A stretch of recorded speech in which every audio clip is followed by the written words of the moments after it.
اذ یغشیکم النعاس امانۃ منہ، جب اس نے تم پر اونگ طاری کر دی، امانۃ منہ اپنی طرف سے چین اور امن سکون کے لیے۔ یہ پہلے فرشتے آئے، دوسرا انعام یہ ہے کہ اونگ طاری کر دی، تم کو سکون مل گیا۔ جنگ میں صحابہ کرام کو اونگ آنے لگی، سب کو اکٹھی اونگ آئی تاکہ فریش ہو جائیں، اور یہ بھی ہے کہ رات کو اونگ آئی تاکہ صبح بالکل فریش ہو کر میدان میں کھڑے ہوں۔ ایک بات، اور دوسری اس میں لمبی تفصیل ہے کہ اگر یعنی جنگ کے اندر بندے کو اونگ آتی ہے تو گویا کہ یہ اللہ تعالیٰ کی طرف سے رحمت ہے۔ جنگ میں اونگ آنا رحمت ہے، ورنہ اتنا اگر مسئلہ ہو، ڈر ہو، خوف ہو، حملہ ہونے والا ہو، اس کے باوجود بھی اگر مسلمان سو رہے ہوں تو اللہ کی طرف سے یہ رحمت ہوتی ہے۔ وَيُنَزِّلُ، اور نازل کرتا رہا، علیکم تم پر، من السماء، آسمان سے، ماء، بارش۔ اور ایک فائدہ اس کا یہ ہوا کہ آسمان سے بارش اتار دی، اس سے یہ فائدہ ہوا کہ جس طرف صحابہ کرام تھے وہاں ریت تھی، اور ریت جم گئی، سخت ہو گئی، صحابہ کرام کے پاؤں مضبوط ہو گئے، اور جس طرف کفار تھے وہ نیچے والی سائڈ تھی تو اس طرف پکی زمین تھی تو وہاں کیچڑ ہو گیا۔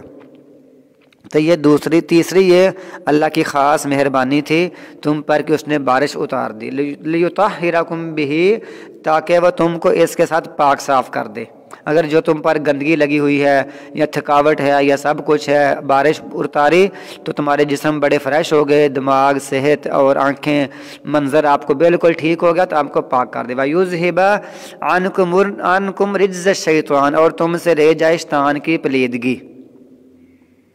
جو شیطان ذہن میں وسوسے ڈال رہا تھا نا، وہ بارش آنے کے ساتھ ہی وہ ختم ہو گئی، دور ہو گئی، صحابہ کرام مضبوط ہو گئے، پاؤں ان کے جم گئے، قدم ان کے جم گئے، تو یہ شیطان کے جو خیالات تھے، وسوسے تھے، یہ دور ہو گئے۔ وَلِيَرْبِطَ عَلَىٰ قُلُوبِكُمْ، اور تاکہ وہ تمہارے دلوں کو مضبوط کر دے۔ یہ سب وسوسے شیطان ڈال رہا تھا کہ تم کیسے لڑو گے، وہ دیکھو ان کے پاس ہیں جو وہ پکی جگہ پر ہیں، تم ریتلی جگہ پر ہو، ان کے پاس پانی بھی ہے، تمہارے پاس پانی بھی نہیں ہے، ایسی باتیں شیطان ذہن میں ڈال رہا تھا، تم کیسے لڑو گے، تم پیاسے ہو۔ لیکن جب بارش اتار دی تو سارے وسوسے ختم ہو گئے، پانی بھی مکمل، ان کے پاس پانی بھی موجود تھا، صحابہ کرام کے پاس پھر جمع ہو گیا، اور صحابہ کرام نے یعنی پاؤں بھی مضبوط ہو گئے، اور جو جسم پر تھکاوٹ کے آثار تھے وہ بھی بارش سے ختم ہو گئے۔ وَيُثَبِّتَ بِهِ الْأَقْدَامَ، اور مضبوط کر دے اس کے ساتھ قدموں کو۔ یہ پھر اس کے بعد اذ یوحی ربک، جب وحی کی آپ کے رب نے، للملائکۃ، فرشتوں کی طرف، انی معکم، بے شک میں تمہارے ساتھ ہوں۔ ایک اور اللہ تعالیٰ کا خاص رحمت ہوئی، اللہ تعالیٰ نے فرمایا بھی میں بھی تمہارے ساتھ ہوں۔ فرشتوں کو وحی کی میں تمہارے ساتھ بھی ہوں، ان کو بتا دو کہ میں تمہارے ساتھ بھی ہوں، مسلمانوں کے ساتھ۔ اچھا، اللہ نے کہا میں تمہارے ساتھ ہوں لیکن تم مسلمانوں کو مضبوط رکھنا۔ فَثَبِّتُوا الَّذِينَ آمَنُوا، تم مضبوط رکھو ان لوگوں کو جو ایمان لائے۔ ایک اور بات، سَأُلْقِي فِي قُلُوبِ الَّذِينَ كَفَرُوا الرُّعْبَ، عن قریب میں ڈال دوں گا ان لوگوں کے دلوں میں جنہوں نے کفر کیا رعب۔ ساتھ اللہ کی ایک اور مہربانی ہوگی، مشرکین کے دلوں میں، کفار کے دلوں میں میں رعب ڈال دوں گا۔ جب تم صحابہ کرام بھی سب اکٹھے ہوں گے اور فرشتے بھی ہوں گے تو کفار کے دلوں میں رعب پڑ جائے گا، وہ مطلب ان کے دل ڈر جائیں گے، وہ کانپنے لگیں گے، پھر وہ بدحواس ہو کر بھاگیں گے۔ تو یہ وہ چیزیں ہیں اللہ تعالیٰ کی طرف سے رحمت ہوتی ہیں۔ فَاضْرِبُوا فَوْقَ الْأَعْنَاقِ، فَاضْرِبُوا فَوْقَ الْأَعْنَاقِ، یہ ایک اللہ تعالیٰ خاص حکم دے رہا ہے، ان کے مارو گردنوں کے اوپر۔ فرشتوں تم بھی مارو، ان کی گردنوں کے اوپر مارو۔ وَاضْرِبُوا مِنْهُمْ كُلَّ بَنَانٍ، اور مارو ان کے ہر جوڑ جوڑ پر، ان کے پاؤں کے جو پورے ہیں، ان کے پاؤں کی جو انگلیوں کے پورے ہیں ان پر بھی مارو، جوڑ جوڑ پر مارو تاکہ یہ بھاگ نہ سکیں۔ ہاتھوں کے پوروں پر بھی مارو تاکہ یہ دوبارہ لڑ نہ سکیں، اور گردنوں کے اوپر بھی مارو تاکہ بالکل یہ زبان سے بھی کوئی ایسی بات نہ کر سکیں، اور آنکھوں سے، اور مطلب آنکھوں سے بھی کوشش نہ کر سکیں، یعنی مسلمانوں کا مقابلہ کرنے کی، ہر جگہ پر مارو۔ کیوں مارو؟ ذالک بانہم شاقوا اللہ ورسولہ، سبب یہ ہے کہ بے شک وہ اللہ کے مقابلے میں آ گئے اور اس کے رسول کے مقابلے میں آ گئے ہیں۔ شاق کا معنی ہوتا ہے مقابلہ کرنا۔ ومن یشاقق اللہ، اور جو مخالفت کرے گا اللہ کی، و رسولہ اس کے رسول کی مخالفت کرے گا، مقابلہ کرے گا، فإن اللہ پس بے شک اللہ تعالیٰ شدید العقاب سخت سزا دینے والا ہے۔ ذالکم یہ ہے وہ عذاب، یہ ہے وہ سزا، فذوقوہ پس چکھو اس کو۔ تم پہلے کہتے تھے نا وہ کب وعدہ آئے گا، جب ہم ہاریں گے، جب کب وعدہ آئے گا، وَيَقُولُونَ مَتَىٰ هَٰذَا الْوَعْدُ کہتے تھے کب وعدہ آئے گا، کب ہم ہاریں گے، کب فتح کا معاملہ آئے گا۔ اللہ فرمائے یہ ہے وہ، بس چکھو اس کو، ذائقہ چکھو اس کا۔ وَأَنَّ لِلْكَافِرِينَ عَذَابَ النَّارِ بے شک کافروں کے لیے آگ کا عذاب بھی ہے، یہ دنیا میں ہے نا، آگ کا عذاب بھی ہے۔ یا ایھا الذین آمنوا اے ایمان والو اذا لقیتم الذین کفروا جب تم کفار سے ملو زحفا جنگ میں، زحف کا معنی ہوتا ہے چلنا، بچہ کو چلتا ہے تو اس کو زحفہ کہتے ہیں، تو جنگ میں بھی چل کر ہی آتے ہیں لوگ۔ اللہ فرماتا ہے جنگ میں آؤ فلا تولوہم الادبار پس نہ تم پھیرو ان سے پیٹھ نہ پھیرو۔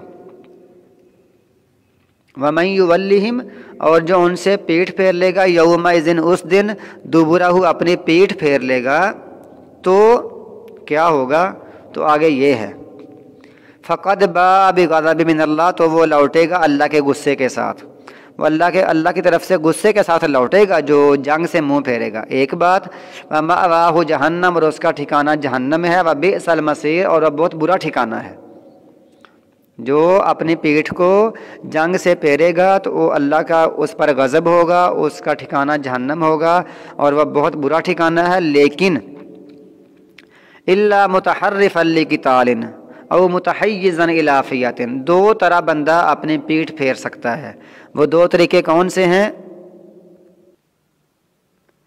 جو پینترا بدلنے کے لیے، لڑنے کے لیے، یعنی لڑائی کے لیے دوبارہ پینترا بدلنے کے لیے، یعنی اپنی چال اور اپنی جو جنگ کی ترتیب دی گئی تھی لڑنے کے لیے، پینترا بدلنے کے لیے، اور وہ دوبارہ پلٹ کر حملہ کرنے کے لیے اگر کوئی پیچھے بھاگتا ہے، دوبارہ اپنا مطلب پیٹھ اپنی پھیرتا ہے تو اس کو کوئی گناہ نہیں ہے۔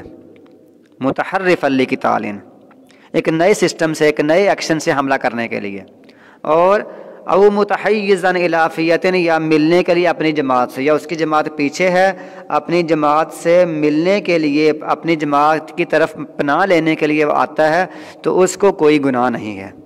اپنی جماعت سے اپنی جماعت کی طرف پناہ لینے کے لیے اور اپنی جماعت کو مضبوط کرنے کے لیے، اپنی جماعت کے ساتھ مل کر مضبوطی حاصل کرنے کے لیے، دوبارہ طاقت لینے کے لیے، دوبارہ اسلحہ لینے کے لیے، یا پھر دوبارہ حملہ کرنے کے لیے پلٹتا ہے، اس کو کوئی گناہ نہیں ہے۔ اگر کوئی ویسے جنگ سے بھاگتا ہے تو وہ بہت بڑا گناہ کرتا ہے، اس کا ٹھکانہ جہنم ہے اور اس پر اللہ کی ناراضگی بھی ہے۔ فَلَمْ تَقْتُلُوهُمْ وَلَٰكِنَّ اللَّهَ قَتَلَهُمْ تم نے نہیں قتل کیا ان کو۔ اللہ فرماتا ہے فلم پس نہیں، لم کا معنی ہوتا ہے نہیں، پس نہیں تم نے قتل کیا ان کو، وَلَٰكِنَّ اللَّهَ لیکن اللہ تعالیٰ نے قَتَلَهُمْ قتل کیا ان کو، یعنی ظاہری طور پر تم ہی لڑے تھے، فرشتے لڑے، لیکن اصل میں جو مدد آئی تھی وہ اللہ تعالیٰ کی آئی تھی، اللہ تعالیٰ کی مدد سے ہی تم نے ان کو قتل کیا، ورنہ تم تھوڑے تھے، یہ بہت زیادہ تھے۔ وَمَا رَمَيْتَ إِذْ رَمَيْتَ اور نہیں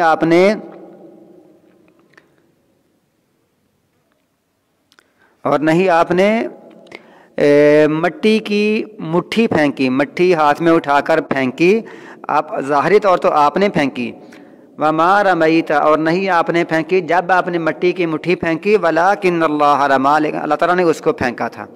تو اس میں لوگ سمجھتے ہیں کہ پتہ نہیں وہ اللہ جو رسول اللہ صلی اللہ علیہ وسلم وہ اللہ ہی ہیں۔ اللہ کہتا ہے نہیں آپ نے پھینکی، جو پھینکی وہ میں نے ہی پھینکی تھی۔ تو اس سے لوگ سمجھتے ہیں کہ اللہ اور رسول ایک ہی ہے، ایک ہی ذات ہے۔ یہ معنی بالکل غلط ہے، یہ بالکل کفریہ عقیدہ ہے کہ بندہ سمجھے اللہ اور رسول ایک ہے۔ ایسے نہیں، بلکہ محمد الرسول اللہ، محمد جو اللہ کے رسول ہیں، رسول الگ ہیں، اللہ ایک اور ذات ہے، اللہ کا رسول ہے، اس کی طرف نسبت ہے۔ اللہ تعالیٰ کی ذات عرش پر ہے اور اس کا رسول اللہ نے بھیجا ہوا ہے، وہ دوسری ذات ہیں، وہ ایک ذات نہیں ہے۔ اور یہ اس آیت کا معنی، اس کا معنی یہ ہے کہ اے نبی صلی اللہ علیہ وسلم جب آپ نے مٹھی پھینکی مٹی کی، آپ نے بس اپنے قریب سے پھینک دی، باقی جتنے لوگ تھے، 1000 لوگ تھے قریباً، سب کی آنکھوں میں جو پہنچائی تھی وہ میں نے پہنچائی تھی۔ یعنی مٹھی کا پھینکنا، ایک مٹھی کا اور پھر 1000 کا لشکر ہو اور سب کی آنکھوں میں پڑ جانا، تو یہ اللہ تعالیٰ کے حکم سے تھا، اللہ تعالیٰ نے خود آگے مٹی پہنچائی تھی۔ یعنی اس کا مطلب یہ ہوا کہ حدیث میں آتا ہے جب رسول اللہ صلی اللہ علیہ وسلم نے ایک مٹھی بھر کر ادھر پھینکی تو وہ مٹی یا ریت کفار سب کافروں کی آنکھوں میں پہنچی تھی. تو اللہ تعالیٰ نے ایسا کیا تھا. اگر کوئی یہ سمجھتا ہے کہ نہیں وہ اللہ تعالیٰ ہی ہے، اللہ اور اللہ کا رسول ایک ہی ہے، تو پھر یہ بھی پیچھے لفظ آ رہا ہے وَلَٰكِنَّ اللَّهَ قَتَلَهُمْ، تم نے قتل نہیں کیا، ان کو اللہ نے قتل کیا. تو اس کا معنی یہ ہوا کہ جو صحابہ کرام تھے 313 تھے، اللہ کہتا ہے تم نے نہیں کیا، میں نے قتل کیا. تو گویا کہ پھر سب صحابہ اللہ بن گئے. ایسے تو نہیں ہو سکتا، نعوذ باللہ من ذالک. یہ کیسے ہو سکتا ہے کہ سب انسان اللہ تعالیٰ ہوں؟ وہ سارے صحابہ کرام تھے، اللہ تعالیٰ ان کی طرف سے کہہ رہا ہے کہ تم نے قتل نہیں کیا، تم نے کوشش کی ہے لیکن میری مدد سے ہی سب کچھ ہوا ہے. اسی طرح جو مٹی پھینکی ہے آپ نے پھینکی لیکن آگے پہنچائی ہر پر وہ میں نے پہنچائی ہے. وَلِيُبْلِيَ الْمُؤْمِنِينَ مِنْهُ بَلَاءً حَسَنًا، تاکہ اللہ تعالیٰ آزمائے اس کے ساتھ اچھی طرح آزمانا. اللہ نے تم کو آزمایا اس جنگ کے ذریعے سے. ان اللہ سمیع علیم، بے شک اللہ تعالیٰ سننے والا ہے، علیم جاننے والا ہے. اللہ تعالیٰ سننے والا ہے، جاننے، اللہ تعالیٰ کو سب پتہ ہے. ذالکم، یہ سب کچھ اس لیے ہے، وَأَنَّ اللَّهَ، بے شک اللہ تعالیٰ موہن، کمزور کرنے والا ہے، کئی دل کافرین، کافروں کے تدبیروں کو، منصوبوں کو. اللہ تعالیٰ کافروں کے منصوبوں کو کمزور کرنے والا ہے. ان تستفتحوا، اگر تم فتح مانگتے رہے، اگر تم فیصلہ مانگتے رہے، کفار فیصلہ مانگتے، ان تستفتحوا فقد جاءکم الفتح، اگر تم فیصلہ مانگتے ہو پس تحقیق تمہارے پاس فیصلہ آ چکا. جب بدر کے دن، بدر کے موقع پر کفار مکہ، ابو جہل اور مکہ کے رئیس، بڑے بڑے سردار جب مکہ سے نکلے بدر کی طرف، تو انہوں نے اللہ تعالیٰ سے یہ دعا کی. فرمایا، انہوں نے دعا کی، یا اللہ ہم میں سے جو زیادہ تیرا نافرمان ہے اور رشتوں کو توڑنے والا ہے، کل اس کو ہلاک کر دینا. اور ان کا ذہن یہ تھا کہ مسلمان جو ہے نا وہ رشتوں کو توڑ رہے ہیں اور قطع رحمی کر رہے ہیں، قطع تعلقی کر رہے ہیں اور نافرمانی کر رہے ہیں. اللہ نے ان کے جواب میں فرمایا ہے، اگر تم یہ فتح مانگ رہے تھے، فیصلہ مانگ رہے تھے، تو تمہارے پاس فیصلہ آ چکا ہے. وہ فیصلہ کیا؟ مسلمان جیت چکے ہیں، کافر ہار چکے ہیں.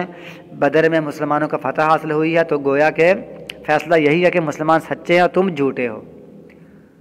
وَإِن تَنْتَهُوا، اور اگر تم باز آ جاؤ، فَهُوَ خَيْرٌ لَكُمْ، پس وہ تمہارے لیے بہتر ہے. وَإِن تَعُودُوا، اور اگر تم لوٹو گے، نعود، ہم لوٹیں گے، اگر تم دوبارہ پھر لڑنا چاہو گے تو ہم پھر تیاری کر کے آئیں گے. وَلَن تُغْنِيَ، اور ہرگز نہیں کام آئے گی تم کو تمہاری جماعت، فِیَتُکُم، تمہاری جماعت، شیئاً کچھ بھی. تمہاری جماعت نہ اب کام آئی ہے، تم 1000 تھے، تمہاری اب نہ کام آئی ہے، دوبارہ کبھی پھر لڑو گے تو پھر بھی تمہاری جماعت تمہارے کام نہیں آئے گی. وَلَوْ کَثُرَتْ، اور اگرچہ بڑی بھی بن جائے، بڑی ہو پھر بھی کام نہیں آئے گی. وَأَنَّ اللَّهَ، اور بے شک اللہ تعالیٰ، مع المتقین، مع المؤمنین، مومنوں کے ساتھ ہے. یاد رکھنا، تمہاری جتنی بڑی جماعت بن جائے لیکن اللہ تعالیٰ جو ہے نا وہ مومنوں کے ساتھ ہے، خواہ وہ تھوڑے ہی ہوں.